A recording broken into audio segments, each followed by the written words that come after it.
just all about creating that impact. If you've not made someone's life better, none of that innovation means anything. I ask them a trick question sometimes. I say, where does money come from? Does it come from the Reserve Bank of India, ATMs, parents? And then the answer is none of the above. Money comes from exchange. You only get money when you make someone else's life better.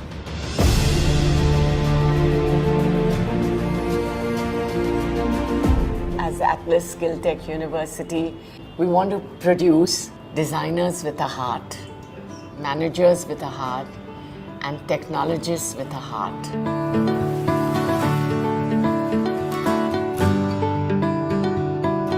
This is literally our campus. It's beautiful aesthetically, also highly equipped with technology. There's lots of inspiration around each corner that we have here. You fall in love with the place all over again. You fall in love with the idea of why you chose to become a designer.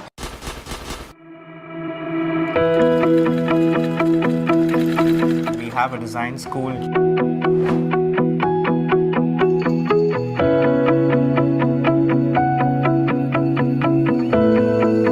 You have a business school. There is an AI ML school, which is data sciences. Every semester we get to choose an elective which is not only from our school, but we can choose from any of the other schools at Atlas. One day we have a student in a robotics class. The next day the same student is visiting the stock exchange. On a third day they're working on a stage and set design in the NCPA. Our curriculum is designed in such a manner that Mumbai becomes the lab for them to learn. Mumbai as a city is an emotion. It's a plethora of cultures, exhibitions, trends. It's just the vibe overall for someone who's just 19, 20, looking to make their place in the world. When the bird wants to fly and explore and be on their own in a safe environment. And I think Mumbai gives you all of that.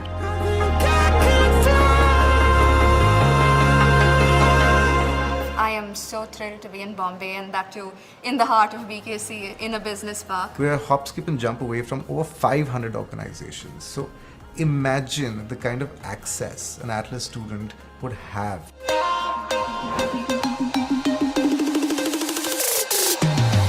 Leading industry, leading academia, and having leading startup leaders in our advisory board. So you're creating an experience and testing that experience, whether that experience will work in the industry or not. More than 40% of our faculty come from the industry. That's one of the reasons why we are able to so confidently say that our students are relevant. And they will remain relevant. The other thing that we have is the need to do internship and apprenticeship after every semester. The opportunities are immense. We've got pre-placement from IBM, Deloitte, Infosys is coming in, Zook's Innovation. They're in such diverse industries like Apple, TCS, PwC, Dharma Productions, House of Masaba, House of Gucci, Manish Malhotra, Sabyasachi. All of my batchmates who wanted a capstone project landed with a capstone project. The ones who wanted to go for their further studies landed at very good universities. We've got great curricular partnerships with Parsons, with Vancouver Film School. University of Bath, Nottingham Trent, Bristol, LSE, Southampton. Atlas really helps you with the collaborations that they have.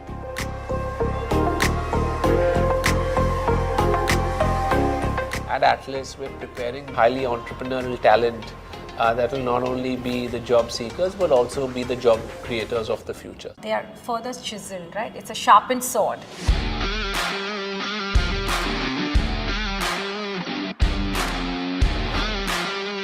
By interning in the summer, it really gave me a confidence boost to start my own social media agency called Misco. Currently, I'm handling about 15 plus brands. We have a network of around 80 to 100 freelancers.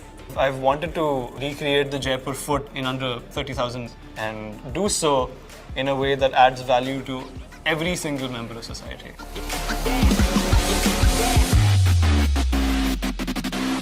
The philosophy of our school is to help our students invent things, patent things, launch businesses, and make a positive impact on themselves, their families, their communities, and on this country.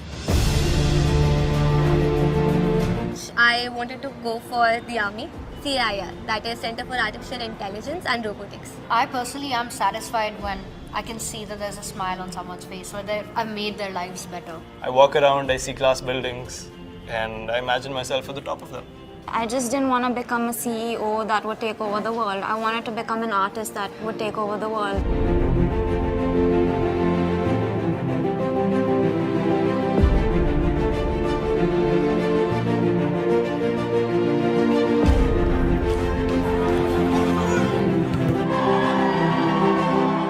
Creative people are always, I think, going to flourish in the industry, and we're going to change the world.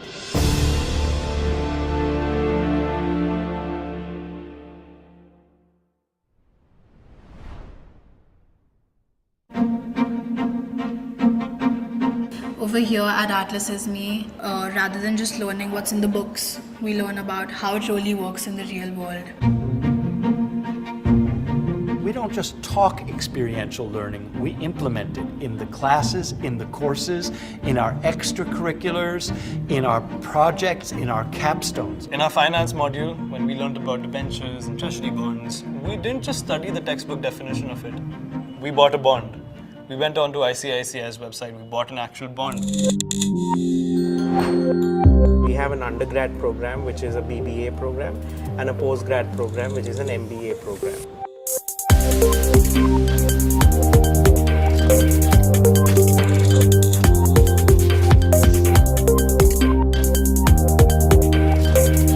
To this was added the Atlas electives, which gave them the opportunity for a design students to do stocks and for a management student to do product design. I have chosen ESG and impact investing. Apart from your core subjects, they help you into skilling yourself in various different fields. There's been a lot of talk over the years about bridging the gap between industry and academia. At our institution, at Atlas Is Me, the students are getting to work with industry from day zero of the program. Industry integration for us is right from building a rich curriculum with their expertise, getting our students to solve really challenging problems mentored by industry. We ensure that a large component of our faculty is academically qualified, but at the same time come from real industry experience.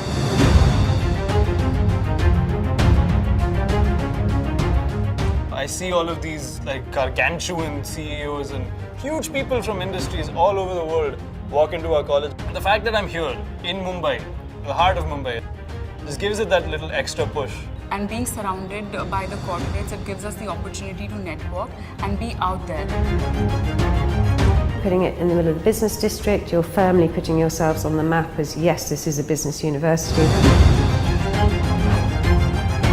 Providing students with an international experience. This Faculty International Week, where different academics from different disciplines are coming in to Mumbai, coming into Atlas Skill Tech University, bringing in their ideas, their teaching practices, their methodologies, their pedagogies.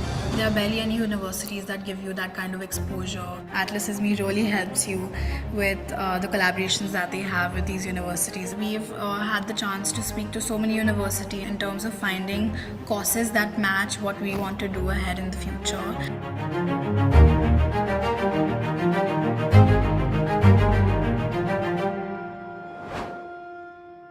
Our aim at Atlas Is Me is to create entrepreneurial mindset.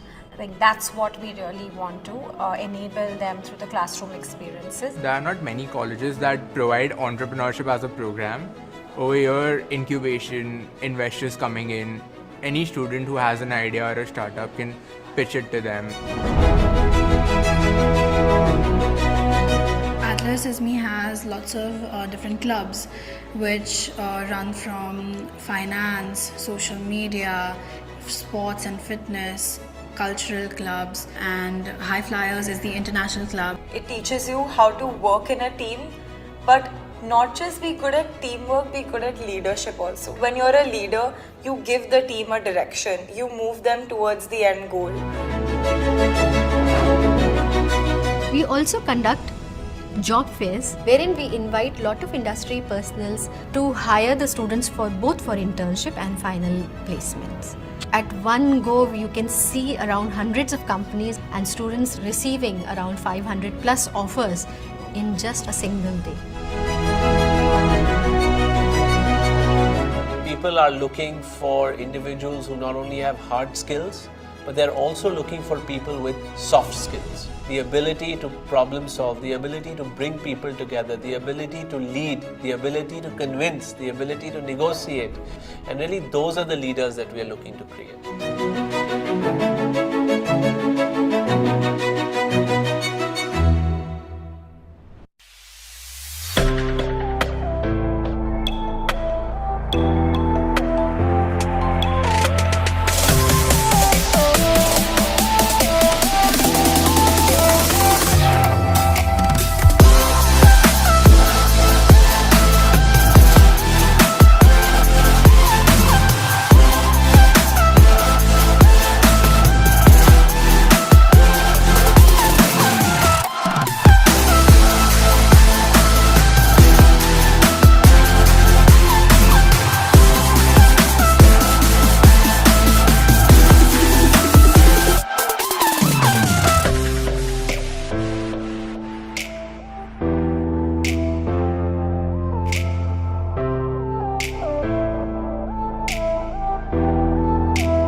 My journey started when I studied psychology, right? So I think psychology as an education got me interested in understanding how human beings function.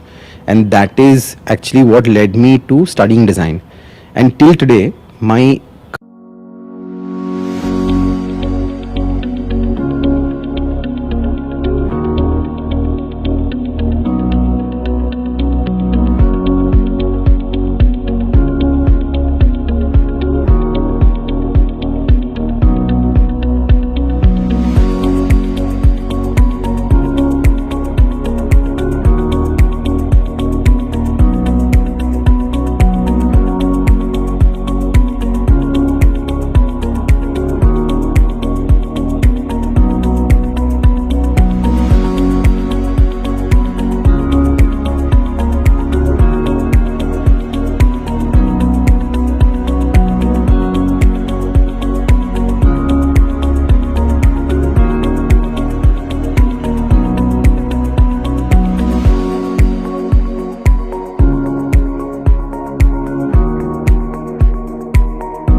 just all about creating that impact.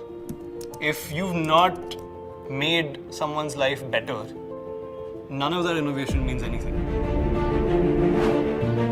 I ask them a trick question sometimes. I say, where does money come from? Does it come from the Reserve Bank of India, ATMs, parents? And then the answer is none of the above. Money comes from exchange. You only get money when you make someone else's life better.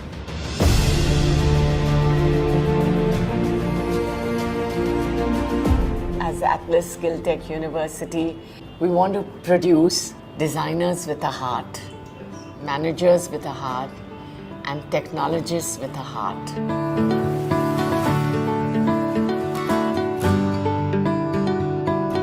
This is literally our campus. It's beautiful aesthetically, also highly equipped with technology. There's lots of inspiration around each corner that we have here. You fall in love with the place all over again. You fall in love with the idea of why you chose to become a designer.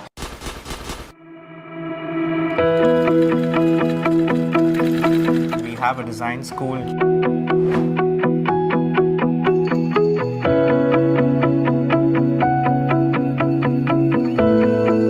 You have a business school. There is an AI ML school, which is data sciences.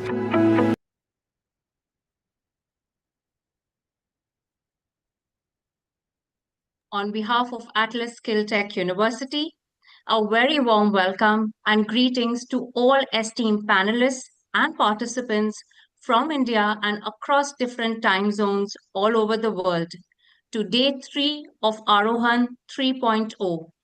It is with great enthusiasm that I, Dr. Sadaf Hashmi, welcome all of you to today's panel discussion on designing the University of the Future, global innovations and learning and research.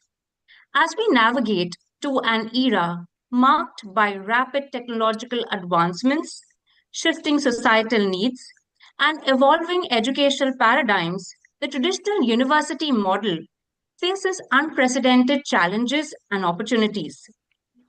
Before we proceed into this intriguing panel discussion, let me just reiterate a few general discussions to help you make the most of this experience.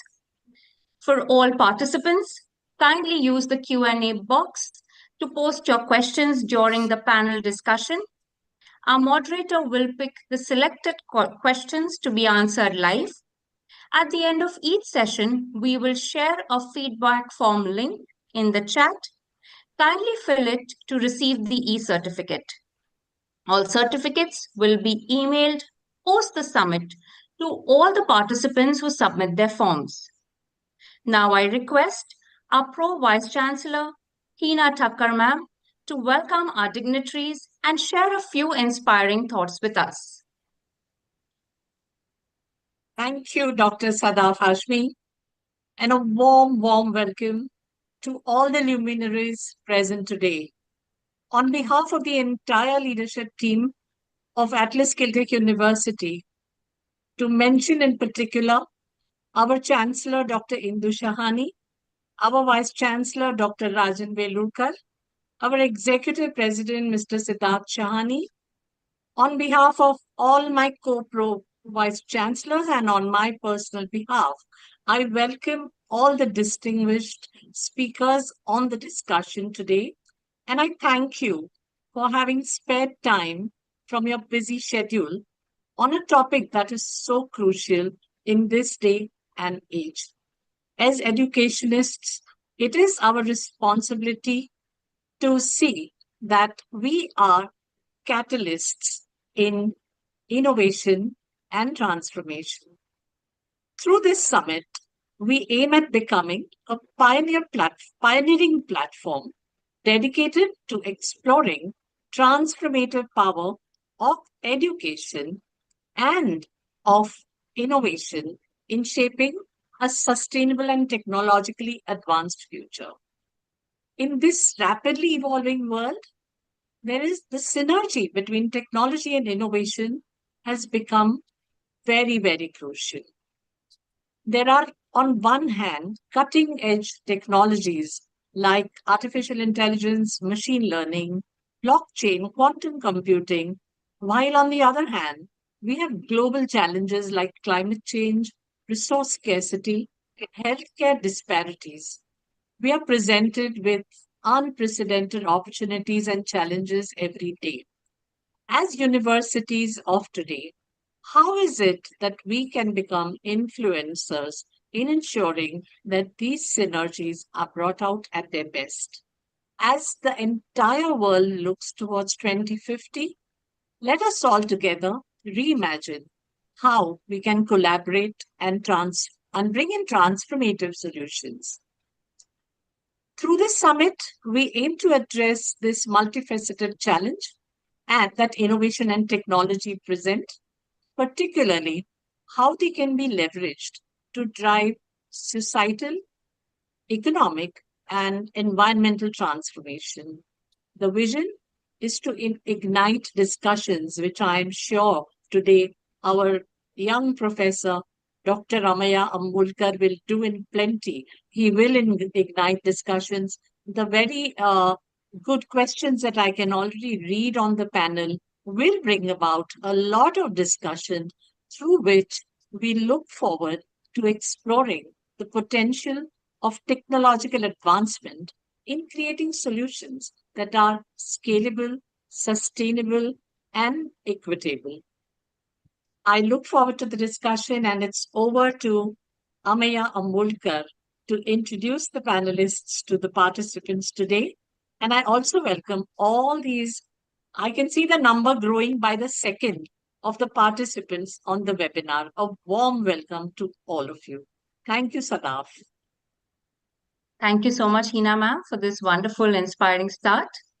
So before I hand over to Dr. Amaya Ambulkar, I would also like to add that building a futuristic academic model would certainly involve, first, embedding research into teaching, including involving students in life projects, promoting innovation, and elevating learning outcomes. Second, cultivating a fluid curricula, integrating interdisciplinary competency-based learning tailored to real-world context, even supporting diverse learners through micro-credentials, flexible admission process, and age-inclusive programs.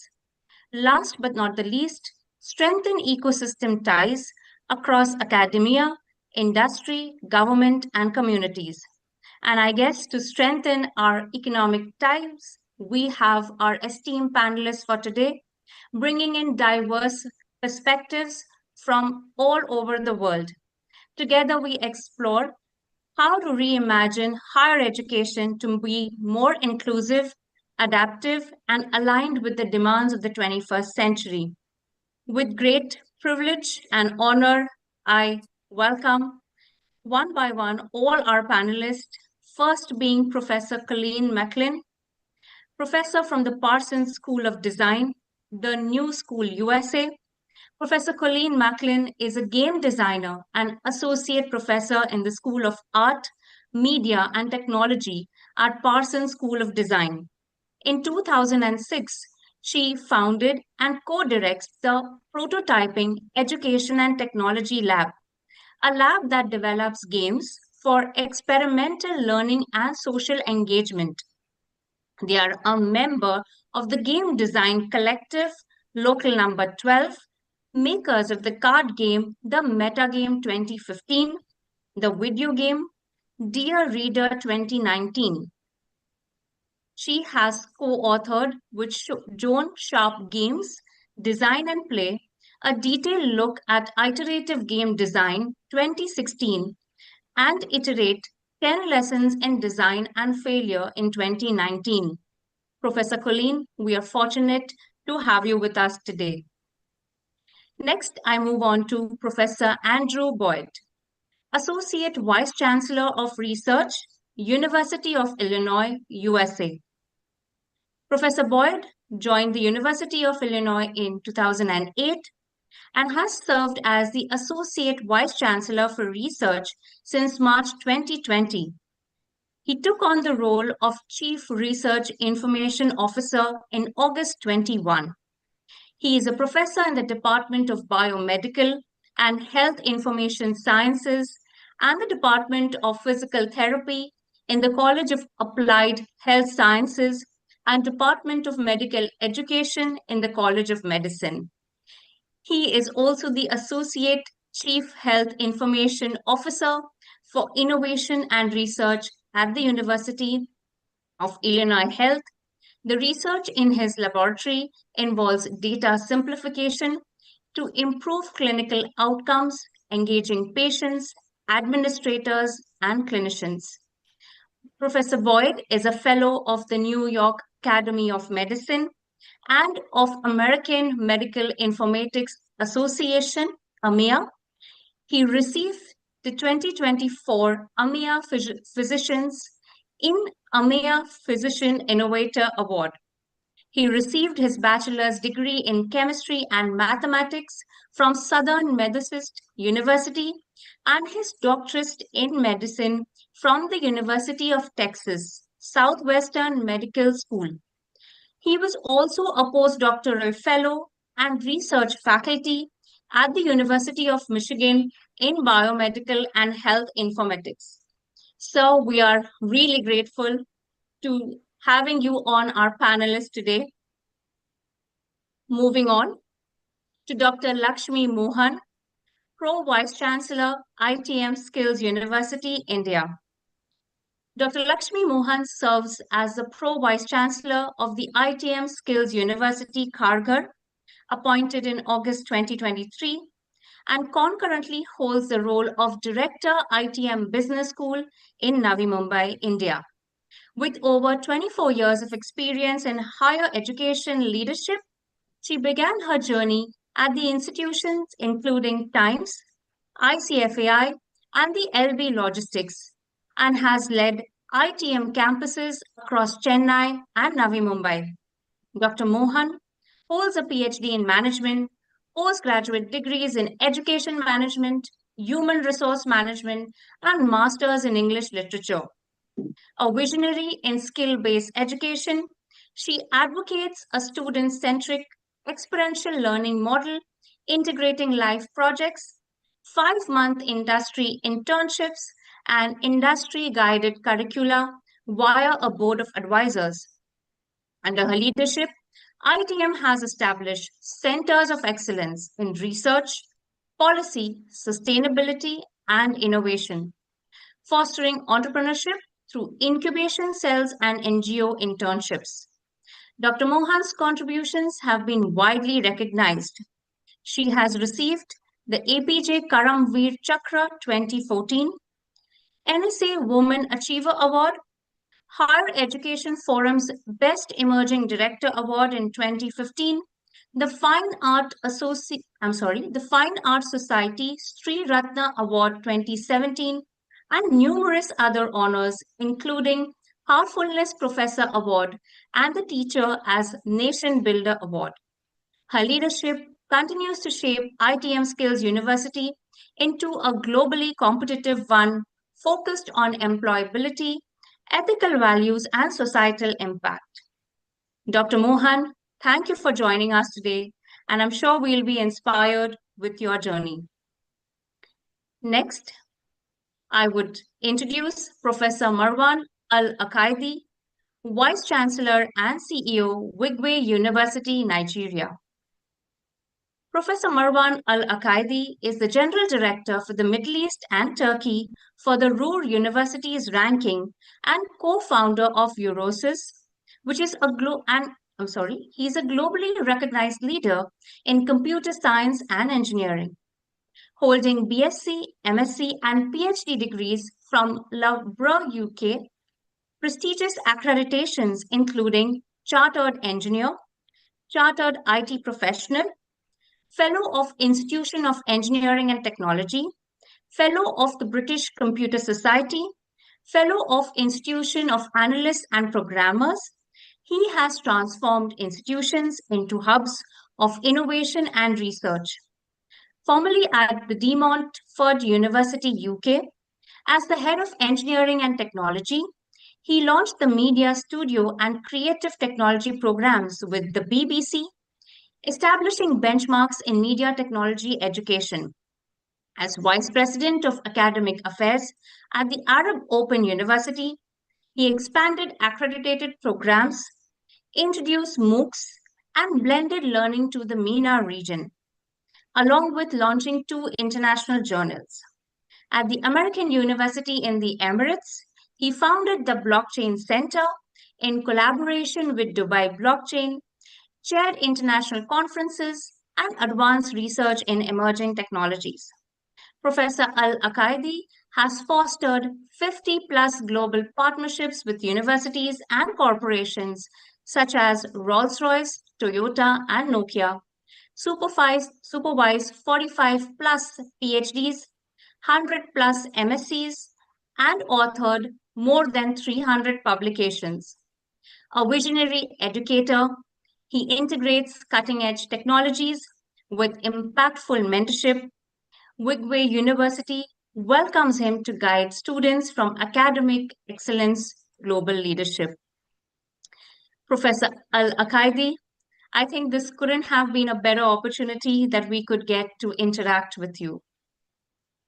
Next, we move on to Professor Michael Keppel, higher education expert, Excelsior College, Australia.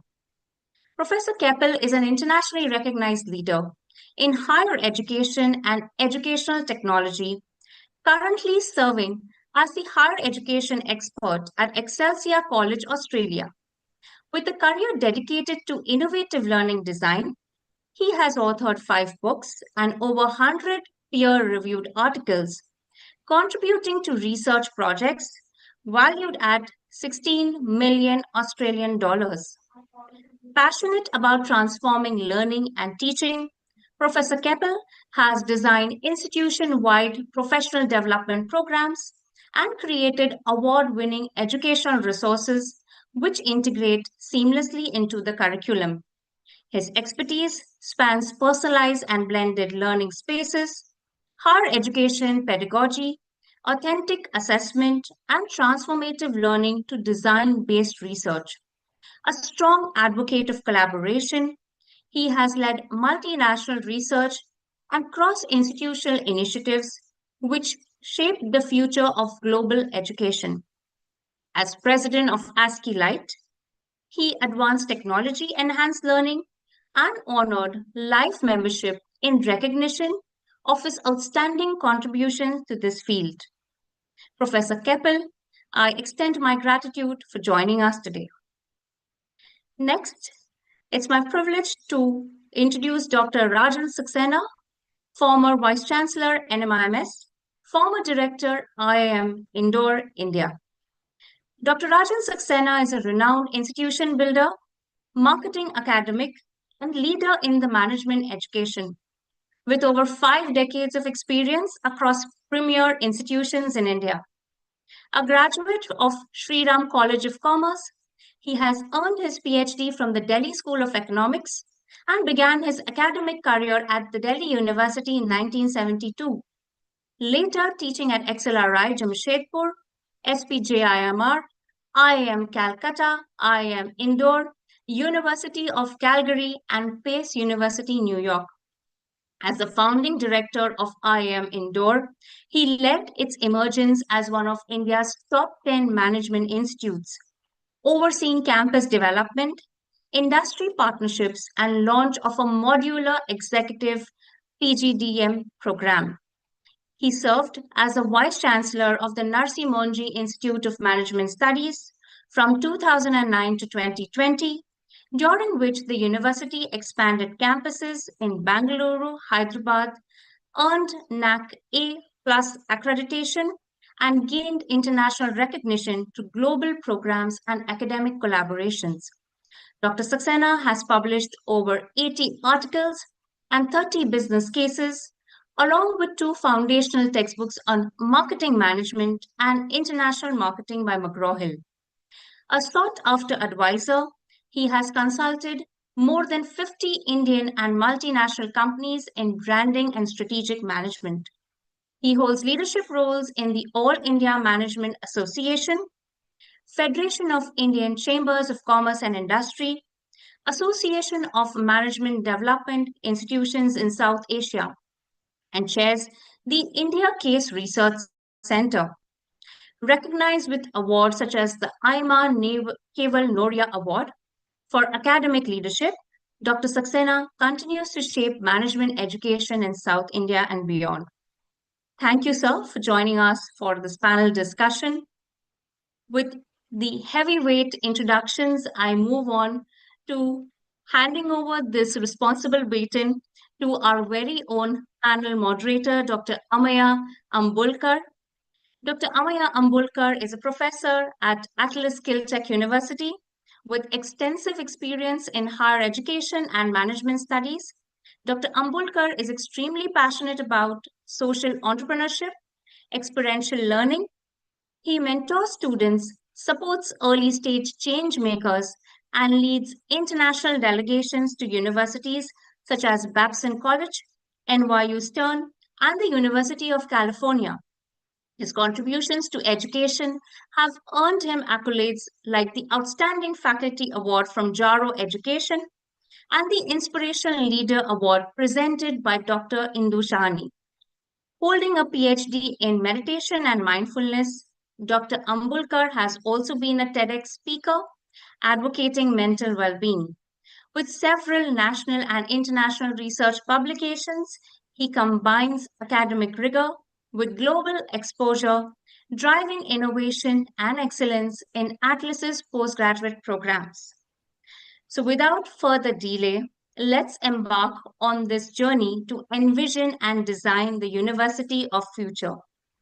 Dr. Amaya Ambulkar, I hand over this panel discussion, and I also seek permission in case of any kind of mistakes in introducing the esteemed panel members. I apologize, and I hope that this will be an insightful session for all of you. Dr. Amaya Ambulkar, over to you. Thank you so much. Thank you. Thank you, Professor Sabaf. A warm welcome to all the panelists. I'm truly happy that I got this chance to moderate today's conversation. Before we start, I had a confession to make. And confession is, as an educator, I'm truly scared. Scared of what? The society has trusted us to train our students, and we are expected to prepare them for careers and jobs that don't even exist today, especially with the world of AI. And I believe most educators would resonate with this feeling. So what do? We are preparing our students for the future that none of us can predict, and future that is filled with uncertainties, emerging technologies, and roles that are not invented yet. The only option left is to lean into each other's collective wisdom. And that's exactly what we are going to do today. Thank you once again for being here. We are all eager to learn from your experiences. Typically, we end with a rapid fire round, but today we are going to start with a rapid fire style question. And my first question to all the panel members is, if you had to define the university of the future in one sentence, what would that be? Anyone would like to start? Yeah, I would like to start. Sure. Yes, I would like to start. Sure. I believe strongly the University of Future should be led by the student as well as the educator, and it should be, we go to blended learning rather than traditional learning or preparing proper leaders as a lecturer, not 1 hour ahead of students. That is not right. I think we should give the responsibility. There's always we saying teaching and learning. No, I think we should say learning. We put the learning is important because teaching is different way, and there are so many people they can take teaching in different manners. But learning is the important thing. How we can encourage our students to learn by themselves, how they can think critically, how they can solve a problem, rather than they think, which I can see across the world, spoon feeding. They're expecting spoon feeding from us. And that is not the way it should be forward. We need to stop that in one way or another. That is the way forward, I believe strongly. Let's give them the responsibility. Give them Absolutely. 80% of the responsibility of learning, and the educator, like us, we give them the 20%. And I think that is the best way, which I have my experience when building the pioneering, as a matter of fact, the blended learning in the Middle East, and I'm taking that in the United Kingdom as well. So give the responsibility to the student to learn, find the best way they can learn, and we provide them the 20% to complete the 100%. Thank you. Thank you so much, Professor Marwan. Can I just comment, Amin? Yes, sir. Yes, sir. Absolutely. Yeah. I quite echo what Professor Professor Marwan was just mentioning about. Well, the University of Future in the very first place is a learner-centric university. That's what we are seeing. Those that are evolving, that they are primarily a learner-centric university. The second is that these are the universities that are highly agile. I mean, they are willing to experiment with many new ideas, many new programs, particularly those that are going to be relevant to the society at a given point of time. And clearly, these universities are flexible, unlike the conventional universities that have been very rigid in terms of the curriculum, in terms of the academic calendar, in terms of the, that you cannot move out of the program and things like that. These are or for that matter, let us say, only the classes will be, you got to come to the campus to really learn and things like that. Today we are talking about a hybrid world. So Absolutely. we are really saying that, well, these are universities that are using on-campus, online, and hybrid modes, all the three simultaneously, to be able to connect with the learner. And the last part of it is, these are universities that are networked universities. They're networked with international partners, international universities. They're networked with edtech companies. They're networked with the other stakeholders. In other words, these are the universities that are open systems. They are not closed systems. So we've got to move out of our ivory tower and start really looking at it from the point of view of what is happening around us. So true. So true. Thank you for sharing that, Dr. Saxena. Professor Colleen, you had an opinion of how does the University of the Future look like in one sentence?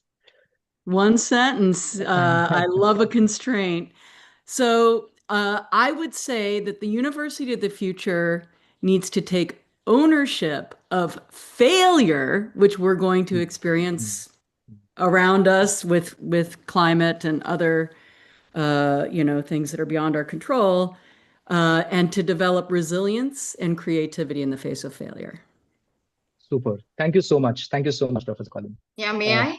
Yeah, please, ma'am. So for me, the University of the Future should be human-centered university, where I think today there's so much fear about technology and the pace at which it is moving.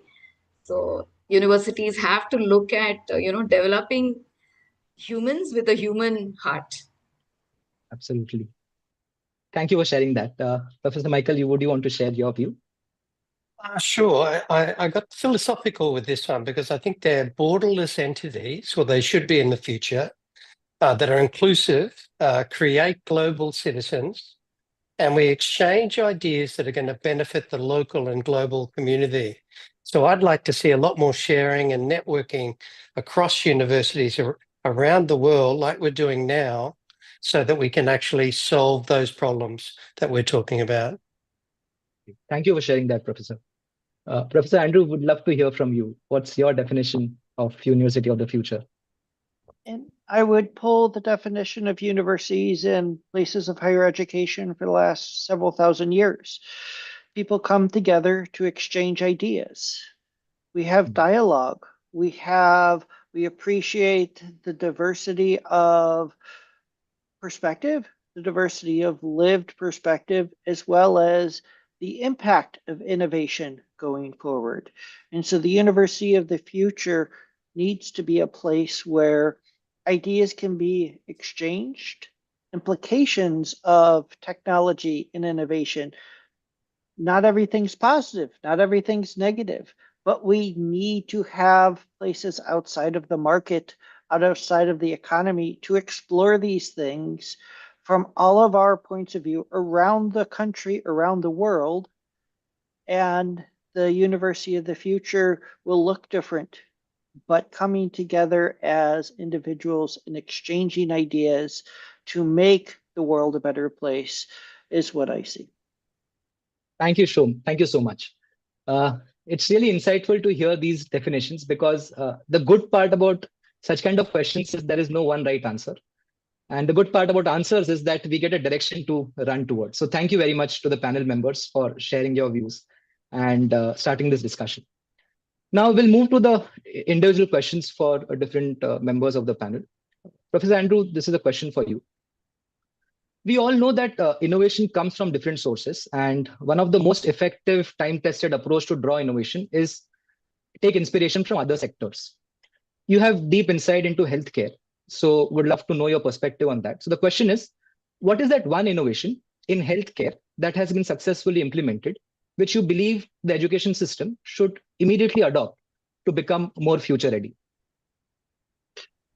The one innovation that I would like to talk about is a work in progress.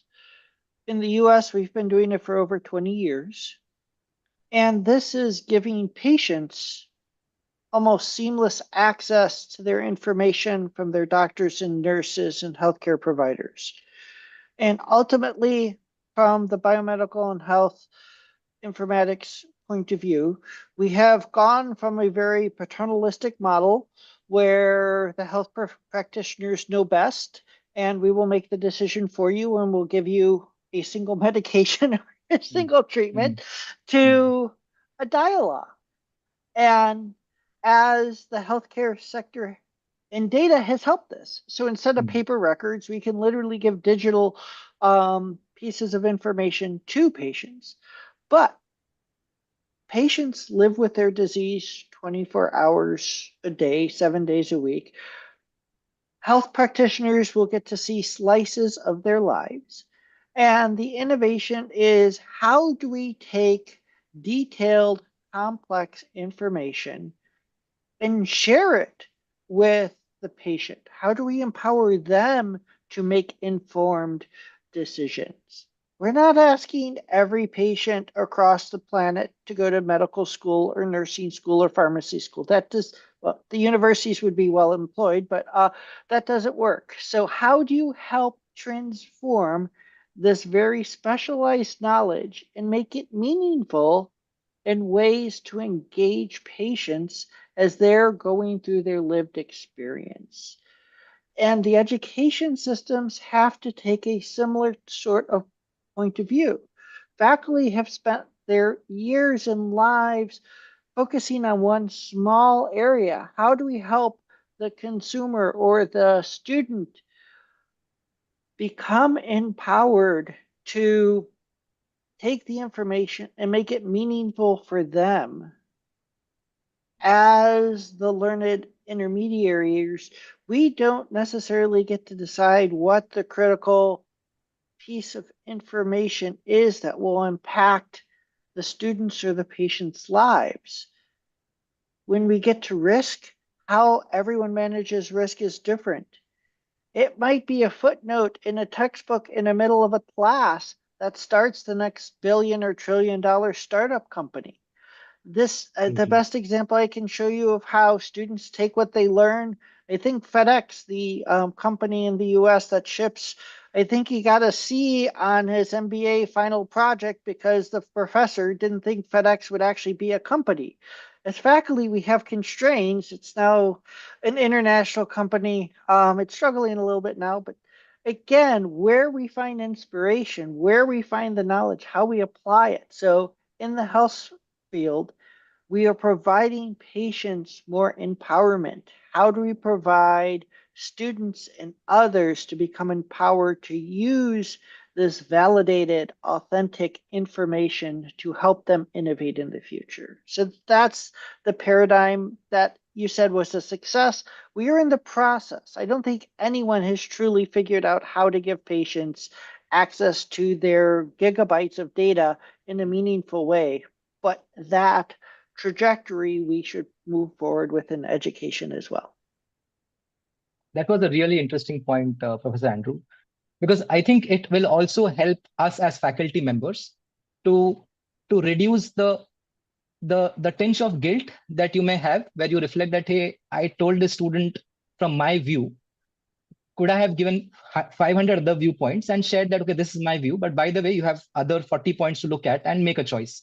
And that would have been so empowering for us as educators and for students also, because they will be the owners of that decision. Great. Thank you so much for sharing that, sir. Moving on to Professor Colin. We know that you're passionate about game design, and many games are multiplayer games where players collectively have to meet a target or defeat an enemy or achieve a goal. And I think similar is happening in education today, where students and faculty members have found themselves on the same starting line with all AI tools coming in. So my question to you is, how can universities turn students into co-creators of their learning experiences? Because honestly, every time when I go to class, while I come with a bouquet of tools, there are 5 other tools which I learn from the students. And I wonder, should they not be the co-creators of this journey? So over to you, Professor Colin. Well, I mean, the answer is yes. To learn involves taking risks and being an active participant in learning. So I mentioned failure earlier. As a game designer, we focus on designing failure that helps one learn. So when you play a video game, you don't really know how that world or that system works until you actually try something out, take a risk, and fail. And in games, that failure is very low stakes. So it actually encourages creativity and risk taking. And so to me, the ideal learning environment is one where students have as much ownership over their success as faculty, and where co-creation, and the key word is creation or creativity, involves actually, not only rewarding success, but rewarding failure too. Because in order to fail, you have to take a risk and you have to try something new. So, I guess a classic example would be taking a test. If you take a test and you fail, or you don't answer all the questions right and you fail, that's usually the end of the story. As a game designer, you would never, ever, ever make a game like that. You would actually encourage the player to continue to try to mitigate and succeed their failures. So you would actually use failure as just a stepping off point, as a learning opportunity. So to me, I think co-creation involves both constraint, rules, right? Game designers make rules, but the rules we design are generative. You can be creative within that system. You can try new things. You can develop your own personal strategy and style. And I think that's very important for the learning environment. And I'll just end by saying, we learn, if you just watch little kids naturally are learners. They're just sponges. They're creative and they're learning, and they love learning, right? And that is because they learn through play. So I do think we have to re-embrace the idea of play. We're a little too serious these days. We're all doom and gloom. The world's ending. AI is going to take all our jobs. What are we going to do with our lives? I think we actually have to bring back a sense of creativity, play, togetherness, and care to the university. And part of that is, really encouraging co-creation of the curriculum of the learning journey. Absolutely. When you were talking about discovering new journeys, I remember playing Mario, where every attempt was to discover which other places can I get more points. That's right. That was so fun. And I love the idea of, I'm assuming it's too difficult to execute from how can we design assessments as low stakes? Because that would further encourage. But thank you for sharing that view, Professor Colin. You're welcome. Moving on to Dr. Lakshmi Mohan. Ma'am, the world is changing rapidly. We have many educationists, like myself also. We have worked in the industry, chosen to be in academia. but we were trained in the era of Industry 3.0. We have experiences, but most of them came from Industry 3.0, and we are now moving to Industry 4.0, where even passionate educationists who have come from industry are wondering whether my experience is relevant or whether I need to relearn. So my question to you, ma'am, is how do we better support faculty to stay connected with industry trends so that the learning remains relevant and dynamic? Any best practices or any experiments that you have conducted which did this objective? Yeah, thanks, Dr. Ameya. I think if we wish to make education relevant and dynamic, it is important for us to support faculties to have ample industry connect. So we tried this at ITM. Okay, we sent some of our faculties for an internship, and on a lighter vein, I lost one of the faculties to industry. But I think sabbaticals and such kind of internships definitely benefit because they learn the new technology and the new approach to work that happens in industry, and it really benefits because they come back to campus and they're able to kind of deliver cutting edge education. That's number one. Secondly, so there are certain specializations at ITM where we have tried connecting with startups, and especially the digital marketing students. They connect with startups, and we have projects which is brought into campus where the faculties and the students work together. So be it website making, even in the area of fintech.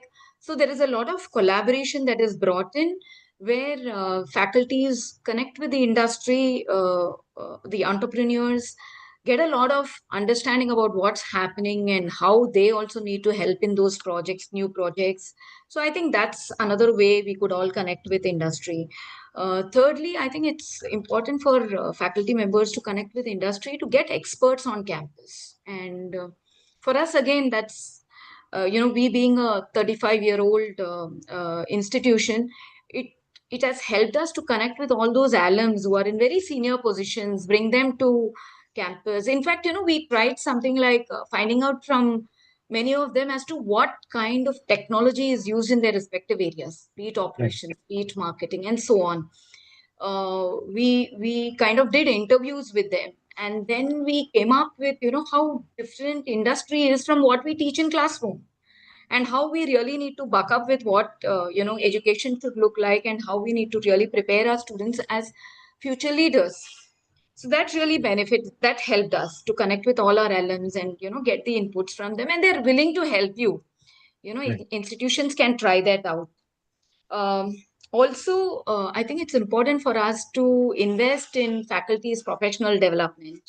Allow them to take up certain courses outside and prepare themselves for the new age education.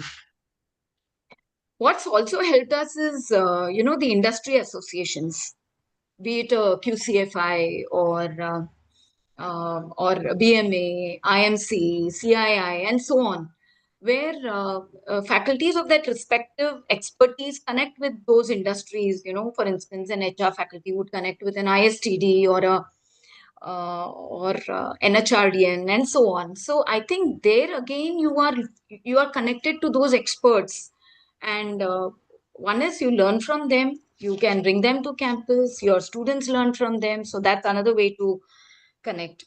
Then attending all these conferences also benefits because, and what we do at ITM is if a faculty is attending a conference, she brings it back to campus, and we have learning journeys. So she talks about what exactly was discussed in the conference and how certain things could be brought into campus and so on. That has to be brought into campus. So every faculty who goes for a conference, I think, should also be able to bring that to her or his colleagues. Then the collaborative culture, bringing in industry collaborations for so I would call it joint certification programs, right? Where you can do it with banks, you can do it with various industries, and we have tried it with some of the banks that give us the curriculum, and train our faculties, or at least give them an idea about what it is that they want the students to be trained on, and the faculties become the facilitators. I think that also really helps. So a lot of joint certification programs with industry does help. It not only helps the faculties but also helps the students to get into that particular industry or sector. Then industry advisory boards, I think all of us do it. Get people from the industry and put them as advisors, get the feedback about the curriculum, make relevant changes to the curriculum, and so on. Another idea that I feel can work is, having a junior faculty, and we've tried that out, a junior faculty with a senior consultant, who has a relevant industry experience, and that consultant mentors the junior faculty. So that also gives ample understanding about how industry functions. And I think a lot of, I don't know whether it's possible, but if we can reduce administrative work of faculties, right? We are all into NAC accreditation and so many other accreditations that, the faculties have to do research, do events, do a lot of branding. And I mean, they're all superhumans actually. So we do expect a lot from them, but yeah, they're lovely people, and they're also, coping with all those changes that are happening in today's times. And yeah, I think also important is flexible scheduling, which we have adopted. Where you allow the faculty to have that flexibility at work, so that the faculty can do consulting projects. So every faculty is given this opportunity of having that flexibility. So I do work with certain industries, and I enjoy that flexibility, and the same holds true for every faculty. So if educational institutions support this kind of an environment, I think that will do really good for faculties to develop themselves and become more, more understanding about what are those industry practices, and bring them to the classroom, and of course create more experiential learnings for the students. Sure, sure. Thank you so much, Dr. Mohan, for sharing multiple ways in which we can engage with the industry, starting from low engagement ways like attending conferences to losing the faculty to the internship hirer. So you have touched upon all the different ways of engaging with the industry. Moving on to Professor Marwan. Professor, since we are talking about future of learning, we cannot ignore digital education. And you have been a pioneer in developing online and MOOC models across different parts of the globe. So my question to you is, based on your experience, where do you think digital education is moving towards, and what are the shifts that are taking place, which universities should be ready with to evolve with the changes? Over to you, sir. Thank you very much for asking that question. Due to the fact I'll be talking from experience rather than just putting it forward. We started with the joint project with the Open University United Kingdom, as they been giving distance learning for about over 45 years and so at that time. And then I came with the idea of blended learning in the 2007-8 idea that people, they really, to me, distance learning, the way it's being done in the UK and the Open University, it has moved from, if you remember, there is a BBC Two program in the middle of the night when a student, they take this and they kind of study, or they send assignment by post and so on. And with the technology having improved and moved, and we moved digitally, it becomes much easier to have the social media, including the links and Skype at that time. Now we have Zoom. Then the Microsoft team, I decided that we have to make sure that the student, let's be frank, most of our students, they leave with the certificate, but they are not leaving with the education required for the dynamic changing market. And that is facing a problem. They get the degree, whatever degree, BSc, BA, whatever.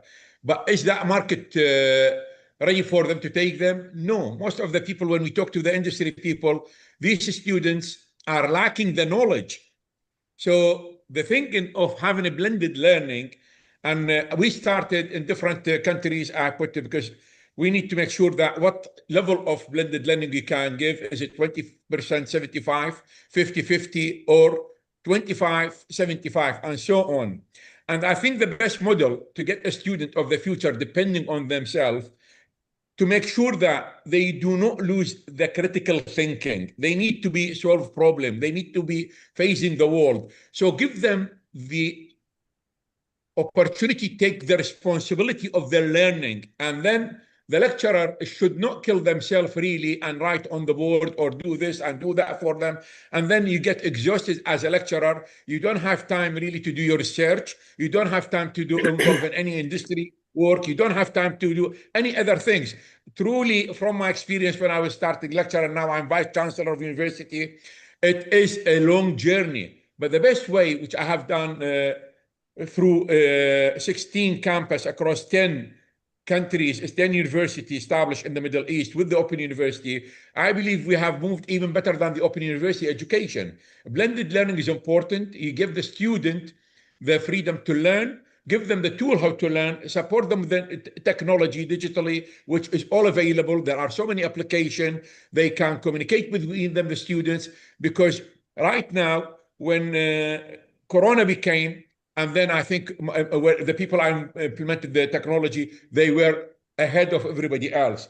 But with that, again, there was a problem of people taking lessons and exams over online. And most of them, to me, it was a cheating, about 80% of that. Exam is being cheating. We put the 360 camera. We implemented all of that, but there is no way we can beat that. Students, they are clever, and that's why I'm saying we should give them the lead. When they try to find a way in the system, they can break the system, they cheat, they were ahead of us at least one step. When we put a 360 camera to monitor them at their house, there are another way they found out how to get breaking that. So give them the opportunity. We give them a 25, let's say, I think the American, the Australian, I don't know, in India. In Britain, what we have is the terms. We have a course by course and so on, but we don't have the credit hours scheme. And then when I implemented it with the Open University in the Middle East, it is the credit hours. Let's say we have 4 credit hours for that subject. Okay, my duty as a lecturer, I'm not going to give them 4 hours to teach them in that week. I give them 1 hour. And then I will come to the top. Let them do the digging of the subject, learn about that, and give them overall in that 1 hour. So they depend on themselves. And then a lot of people in the beginning, they don't like it. But I found out mature students, they are really coming to learn and get the degree. They will love it because they start thinking properly. And then they can have the share between them as a student experience, which is not there in the Open University. Now that gives them the platform. They can talk through WhatsApp, they can talk through Skype or Microsoft and so on. So that is the way forward. And try to avoid and encourage a student. By doing so, they start thinking, why should I follow? I need to graduate as a leader. That degree, I deserve it. I know what I'm talking about. And most of our curriculum should be involving the industry, what they required, and get the industry involved in designing our curriculum, and they can be part of the education system. After you do that, you find this, encourage a student not to be employed, to be the employer. They get their own companies, their own business, and employing people to work with them. And I think with the about 45,000 students I have at that time, over 6 years, I have about, I will comfortably say, 6% to 8%, they have done their own business and they start employing people. They even start employing students and colleagues with them to work with them. And I think that is the way we should let them think. Move on, take the lead, don't be follower, be the leader. You can do it. We are here to support you, but take the responsibility yourself. Don't give me the responsibility if you're failed and so on. The other problem we found as a vice chancellor and senior management to university higher education, we started blaming our academic staff, our colleagues, if we don't get 95% success in passing this year or whatever. Why do we do that? That is wrong. So encouraging our staff to overfloating the grades, try to move them, try to do that. And that is, you need to stop it. We need to stop it within our system. We need to be open and frank. What is the problem with our system? Why are we giving degree for people they don't deserve it? Why are people, students, they would like me because I'm give them high grade. They don't like me because I am really strict in the marking and so on. We need to take this one in ourselves as a head of university and higher education. We go forward. A student that are capable, they will do the job, but if you give them the lean and softness, they would not be useful. Given the degree graduate, we're not making the right decision. We should not give the degree unless they deserve it. And I believe strongly when people, they get the responsibility, both lecturer and student will be happy in the end of the day. Maybe in the beginning they found it difficult, but they will, when they start using to it, and when you find them after the second year, they will sailing beautifully, and lecturer will be happy to give that, and they start moving together, and then is the product, I think it will be an excellent product. Thank you so much. Thank you so much, Professor Manan. I would be grateful if you can. Sorry, carry on. Sure, sure. So one thing that truly resonated when you were talking about, I was assuming that probably the answer would be around using this technology or these are technological shifts. But you truly touched the soul of the problem, which could be the mindset. Technology is always going to remain an enabler, and it can ease things out. But if the mindset is taken care of from the student's perspective, where you said that let's call it only learning, where they are the owners of their journey, probably technology will multiply the impact that it generally can create. Thank you so much for sharing that view. Thank you. I will seek your permission, my colleagues. I've been called for the Board of Trustees for 10 minutes discussion. There is something is going on. I will be coming back soon. Okay? Sure. No more than 10 minutes. If you accept. Absolutely. Thank you. Thank you. Moving on to Dr. Saxena. Sir, we often have seen in the world that great innovation don't just require bold ideas. It requires a very solid foundation to actually create that impact. And you have built institutions ground up. So based on your experience, what do you believe are truly foundational pillars for the universities of the future, which could help execute all the innovations and experiments that we are thinking of? Thank you, Dr. Amir. Well, we have all been talking about one part, which is in common. That is, it's an era of transformation. It's an era. It isn't just change, but it is a transformation. So when we start looking at the transformation within the university structures or the higher education system, the question that often comes up is, how do we bring about that kind of a transformation? And clearly, when I was looking at the institutions that I have worked with, and I have led some of them, well, I found that these were actually speaking 5 pillars that I found.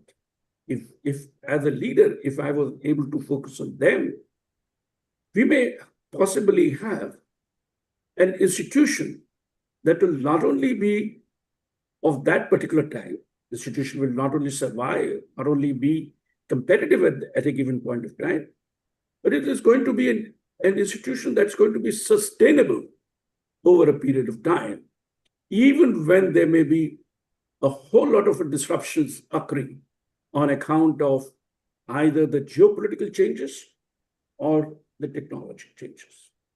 So let me look at these kinds of 5 pillars. The pillar number 1 starts off with a learner. As I said, the university has to be a learner focus. You just cannot go away. In the value chain of the university, the very first part of the value chain is the student, is the learner. Now, we all know about the learner. We all talk about the student. We talk about everything. But seriously, the very first part of it is to really understand or to introspect. Do we really know the learner? Have we really analyzed, for example? And whenever I have talked to the faculty, whenever I have talked to the deans, well, you need to really understand who is your learner. I've got a very typical answers. They're more in terms of, their age, education, work experience, or geography, and things like that. No. I think a more fundamental part of it is the learning motive. Why is the person coming over to you? What is the reason for him to come? Given the competition, and not just merely from other universities, but even from the various technology online learning platforms that are there, I think the challenge today is in terms of understanding these learning motives and then evolving the programs accordingly, evolving the whole learning environment accordingly. Right. Today, fortunately, the various technology tools, particularly some of the AI tools, are able to give us a whole lot of a predictive part of it.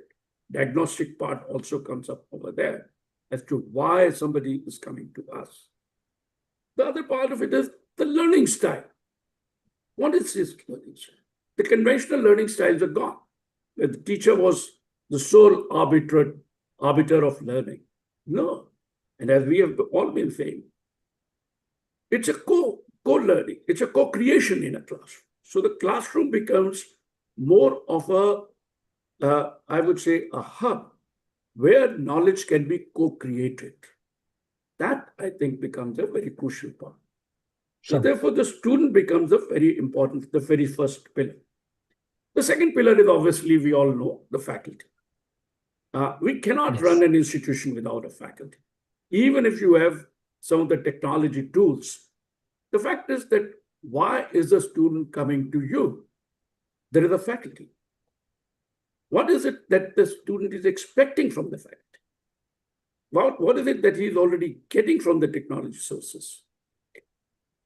Well, friends, I have been thinking about it, and I realize that one big difference is that from a technology, I'm getting information from a search engine or from any technology source or any learning platform. I'm getting information. But who converts this information into a knowledge? That is the role of the faculty. And I think when that role is understood by the faculty, the change starts happening. And when we start looking at this faculty, the very first clearly is in terms of looking at the competencies the person brings over there to not only the knowledge, but also the learner focus. Whether the faculty is really learner focused or not. The faculty feel that, no, this is my understanding of the subject. I'm married to my subject. I'm going to be doing this, whether the student understands me or not. That's a problem of the student. That's where I think it doesn't work. The second part of it is the technology orientation. In today's world, you just cannot survive in an institution. And in the times to come, you will not be able to further do it.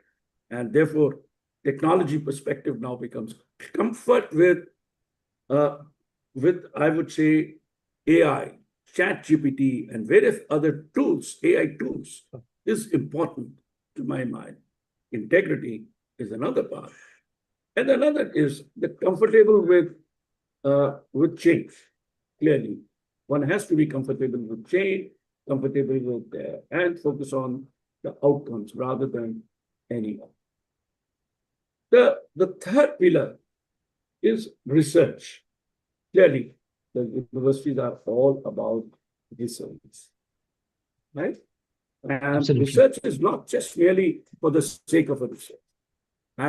One is tired of when a faculty comes over, or I used to get very pushed back, or I'll just get completely switched off. When somebody would say, come over and say, I have published 50 books, or I have published 200 articles. But when you start asking them, what is the impact of this research that you have done? Who has read it? What has been the impact on the society? What has been the impact on the industry? What has been the impact on the student? The answers are nil. So therefore, We are not looking for research of that kind in today's world. So therefore, we are looking at research which is both seminal and translational. And the fourth pillar is technology in today's world. I think we just cannot run away from the technology. At NMIMS, we were the first to really get onto the technology path. Right from the time when online was a little away, but we had just started off with the Z. TV had started off with education programs on the television, and NMIMS worked very closely with them to really provide the videos which were then played. But then as we moved on, in today's era, we were looking at integration with ERP packages. We were looking at, let's say, the AI or let's say some of the other social networks, etc. So we were all weaving all these technologies primarily with a view to enhance the learning experience. And so therefore, application is important. And the next part of it in technology was the digital culture. The culture of the institution has to be a digital culture. You just cannot keep the technology. You say, we want technology, we are technology, but the thinking is not that. The working styles are not that. It will not work. And the last is the leadership and governance of the institution. That's a fifth pillar. The leadership is so very crucial in today's kind of a world. We are talking about building up a culture of learning, a culture of collegiality, a culture where we are talking about an open dialogue. That is important. A culture where innovations are encouraged. So the culture is important. And from a governance angle, clearly there are three perspectives that I would like to leave it over here for us to talk about it at any point of time. It is the ethical part of it, the ethical governance. Most of the time, we as leaders forget. We talk about ethics in the class, but when it comes to our personal lives, when it comes to our own work part of it, we are the first to not adhere to any ethical norms. Walk the talk. That is important. You just cannot talk about ethics in the class. You have no business to talk about ethics if you're not yourself ethical, and the governance is not ethical. And the next part of it is the equity, being everybody fair and just. And the last part of it is transparency. Be just transparent. Be open. Everybody. We think that as a leader, I think let me keep things very confidential. I'm not going to share it even with my wife. I'm not going to share it even with anybody, But believe me, the next day you are there in the office, the whole world knows what decisions you have taken. Absolutely. That is the irony. So I think my focus in all my experiences had been to really build on these 5 pillars. And this is where I keep advising the institutions also to keep focusing. Thank you. Thank you. Thank you so much, Dr. Saxena. You gave us 5 different lenses to create impact. And I'm sure most of the lenses would be adopted by different universities here and across the globe. While foundation pillars are very essential, so are learning environments where learnings take place. So my next question is for Professor Michael. We know that you're passionate about learning design and creating spaces where pedagogies have true impact. My question to you is, as we are moving towards digital as the core medium of education, what role do you think infrastructure and the campuses have to play so that they aid and enhance the learning of the digital native learner? Over to you, sir.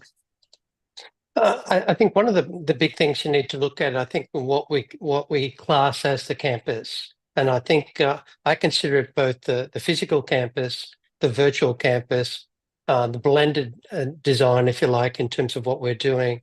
So I look at it from, if you look at the learning environment, they're learning spaces. And the way I define learning spaces, a space that enhances learning in each of those environments is a good space. one that motivates learners is wonderful in terms of doing that, whether that's in the virtual space or the physical space.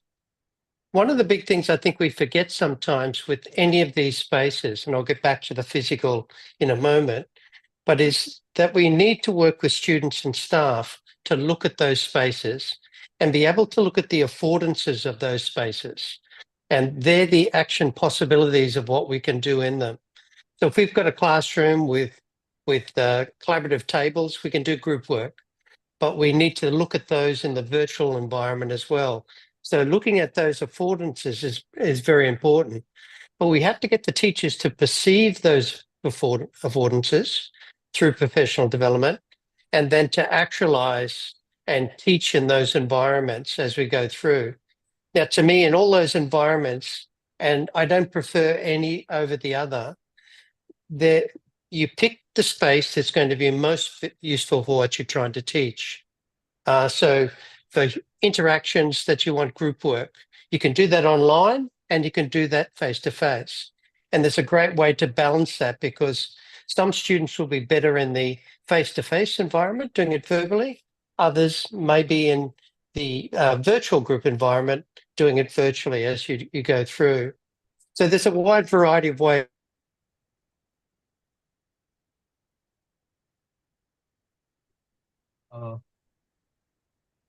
I think there is some technical glitch at Professor Michael's internet. We'll continue once he comes back. We would love to his opinion again. Moving to an open dialogue questions, considering we have 5 to 7 minutes more for the panel to close.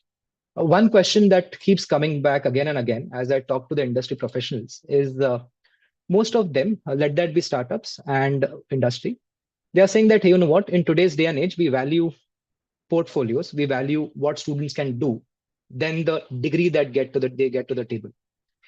So that brings us to the question that, do we think degrees are going to get obsolete in the next 20-25 years? The question is open to anyone who would want to take a perspective on that, because industry seems to be focusing on what you can do and what you can achieve, and the portfolio and the micro skills. Where do degrees have a place? I can go. Yeah. Sure. So I don't think degrees would become obsolete. But yes, along with degree, you could take up certain micro credentials, certain certifications, develop certain skills.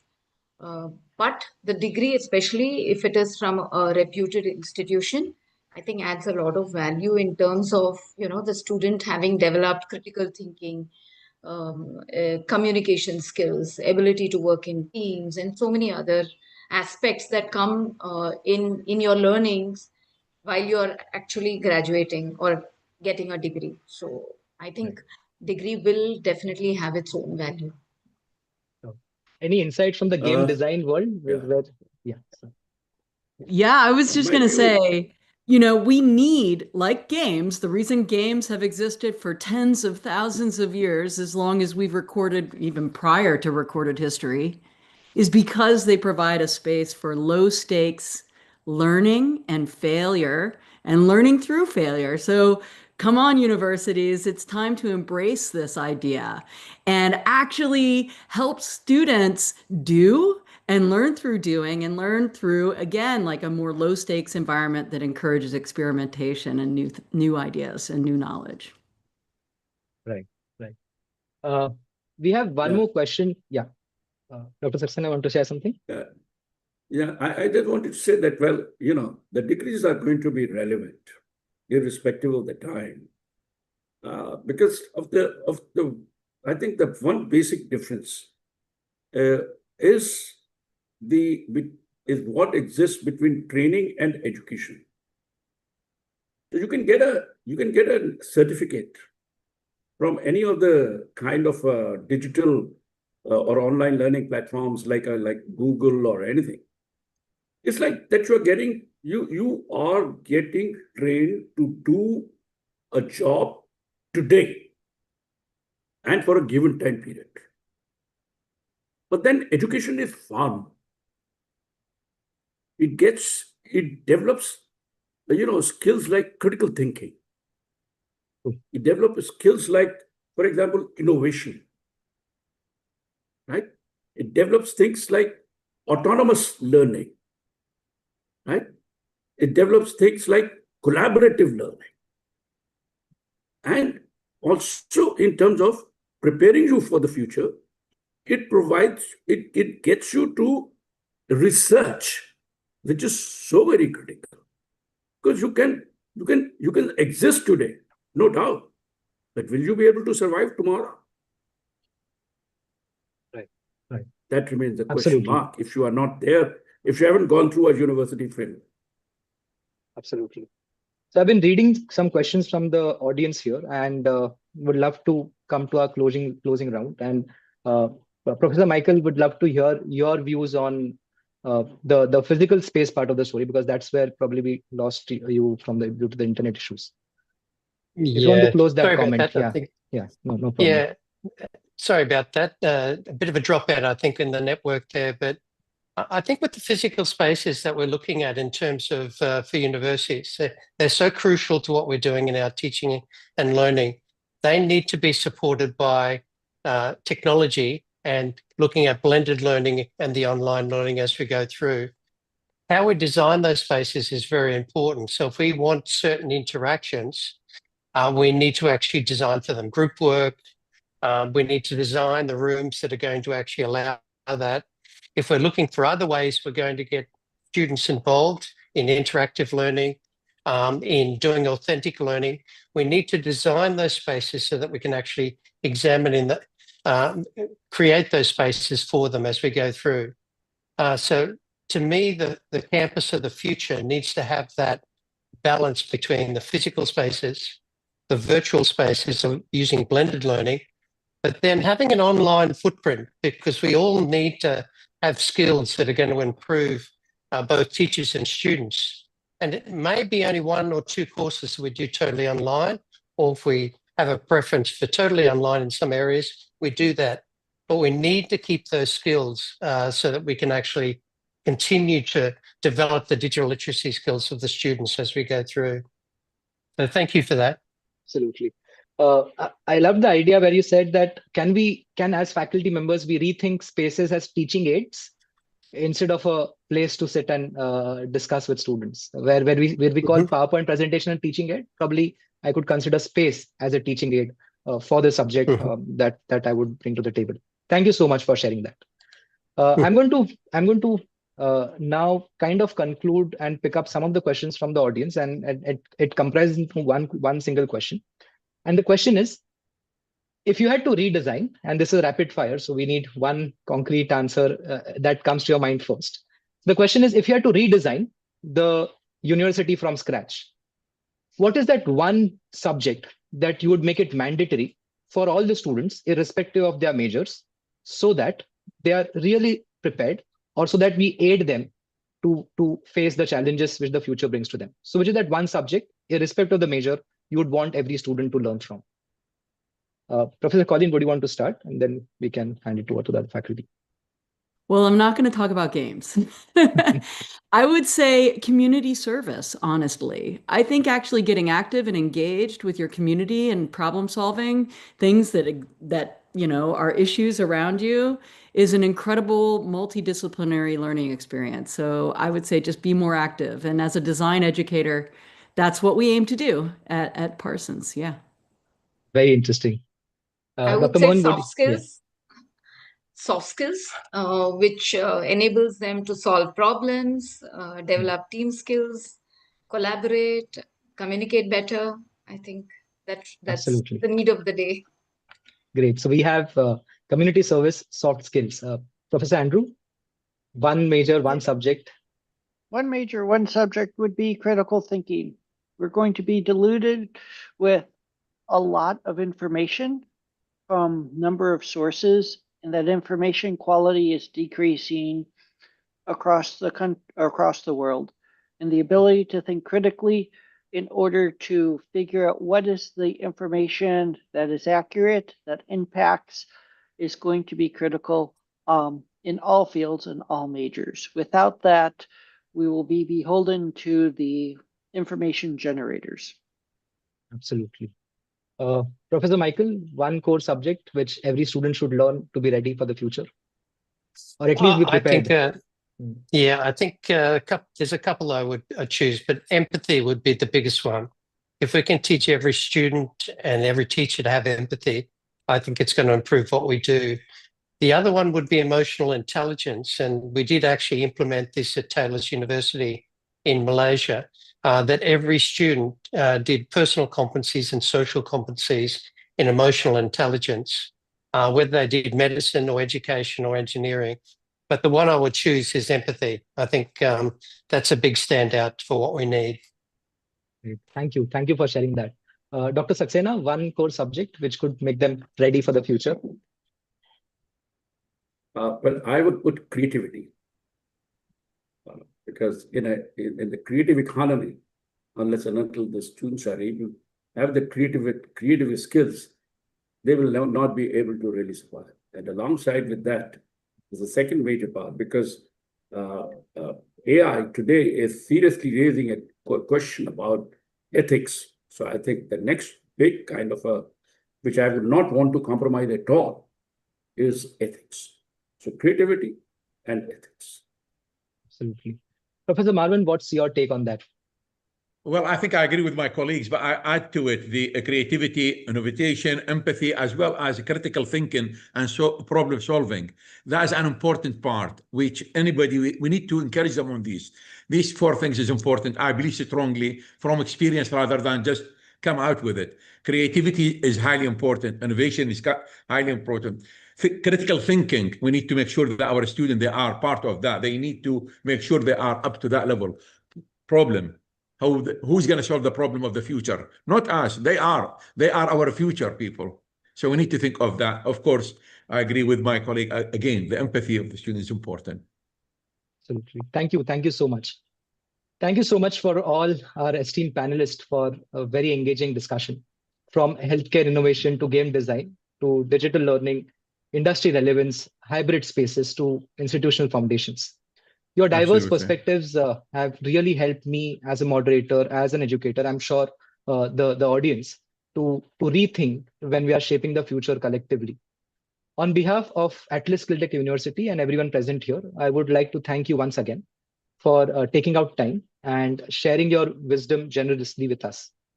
And we hope this is not the end, this is a beginning, because in the end, none of us is able to predict future. So we have to keep leaning on collective wisdom. And I hope we engage more at different platforms as universities, as partners, and as educators at heart. Thank you very much for the audience as well for your time. And thank you, panelists, and hope to see you again. Thank you. Namaste. Thank you very much. Thank you. Thank you. Thank you. Thank you. Thank you all. Thank you.